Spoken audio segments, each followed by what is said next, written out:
Look alive, Captains. There's a new One Piece trading card game coming out at the end of the year, and it's possible it breaks into the top 3.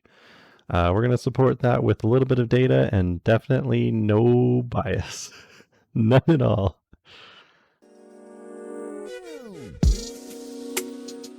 Hey everybody, welcome to the new channel. Since it's a new channel, new rules, if you leave a comment down below, doesn't matter what it is, I will answer it or read it aloud or whatever at the beginning of the next video. If you need a prompt, if you've got no idea what to say, today's prompt is going to be, what character are you most looking forward to using in the One Piece trading card game? All right, let's get started. The One Piece TCG's release detail have already been exclusively covered on other channels, but basically if your local store has not registered for the pre-release tournament, it might be too late. So call all of your local game places and see where you're going to be at the end of September for your first tournament. Today, what I really wanted to talk about is this game going to be popular? Yeah, it's going to be popular. Is it going to be worth collecting? Probably. And am I a little bit biased? Yes, that's 3 yeses. So take this whole thing with a grain of salt. Water, salt water, pirate, ocean. Never mind. So we're gonna start with the easiest question, which is going to be: is it going to be worth collecting? We've already gotten the answer to that, which is that Bandai have already announced there's going to be limited print tournament cards. So they're very much intending for this game to have some super cool, super rare collectible cards that will only increase in value as time treads towards the inevitable heat death of the universe. So the question is not, are there going to be cool collectible things in the game that don't get infinitely reprinted? It's, are they going to be popular enough to be worth collecting? And that's where we're going to get into the meat of this video.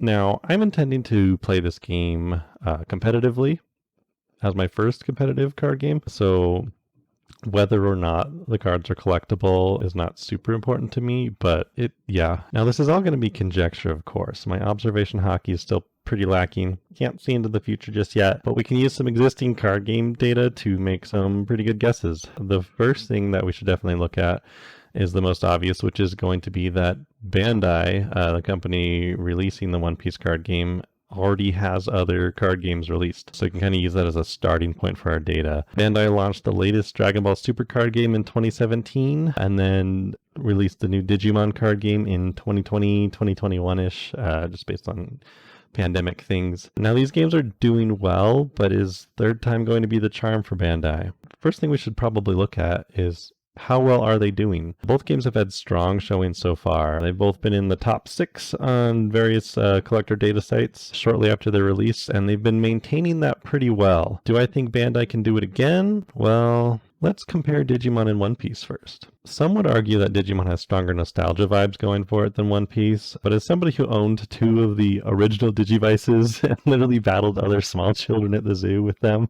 watched all the first season of the anime, I took a glance at modern Digimon cards and saw a giant naked anthropomorphic Agumon and was not really nostalgically inspired to collect the cards.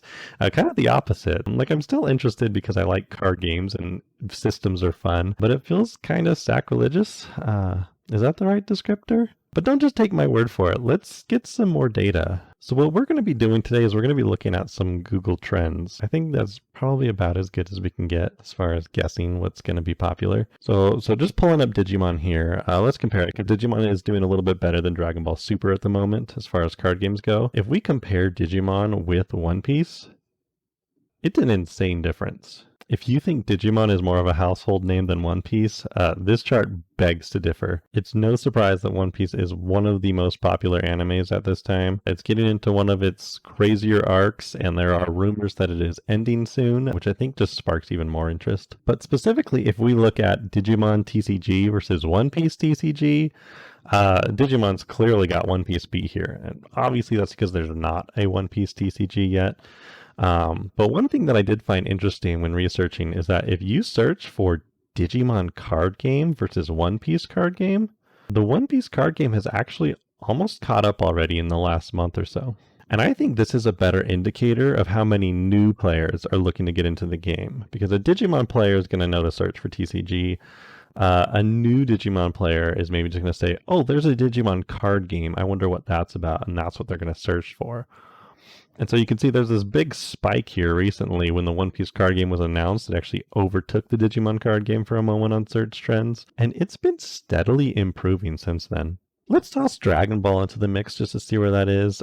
Definitely more popular than Digimon, but still far less popular than One Piece. And if we want to throw in two of the biggest competitors that One Piece is going to have in the card game area, we've got Magic the Gathering and Pokemon. Now, I was actually surprised to see that Magic the Gathering is actually a less popular search term than One Piece right now, especially recently. Pokemon, we're just going to ignore that. Maybe what we can do is filter by just Pokemon card game. There you go. That's the unbiased data we like to see. Look how unpopular the Pokemon card game is. Definitely not selling out anywhere. Definitely not the number one, never going to be defeated champion of card games ever. This is our clearly unbiased data. So is it possible that with One Piece itself being more popular than Magic the Gathering, that the card game could in fact start climbing up there? I think it's possible. But wait, you say, the Digimon card game is more popular than the Dragon Ball card game, yet Dragon Ball is more popular in the search engine. Uh, yeah, you're right. So we kind of have to take this whole thing with a grain of salt. If we're throwing out all of this data, then really the only data we have is that each time Bandai makes a card game, it's a little bit more popular than the last. So third time's the charm. Something else interesting to know is that Ryoshi Nomoto, the main designer for the One Piece card game, is actually also the lead designer for the Dragon Ball Super card game and is a pro player in Yu-Gi-Oh! So he knows what he's doing. This isn't just rules tossed together. If you've been printing out your proxies and enjoying some play between the two starter decks that have been revealed so far, you realize that there are a lot of interesting decisions to be made in this game.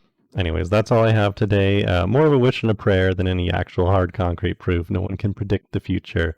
But I think the One Piece card game has got quite a future ahead of it. If you've enjoyed this content, please feel free to drop a like, drop a subscribe, leave a comment that I may be forced to randomly pick and read for the next video. And as far as where this channel is going, I'm hoping to do some more pro play analysis once we actually get some real tournaments going. And there may be an exciting little project I'm working on in the meantime. More news on that hopefully soon, eventually, maybe. Thanks for watching. Till next time, keep alive.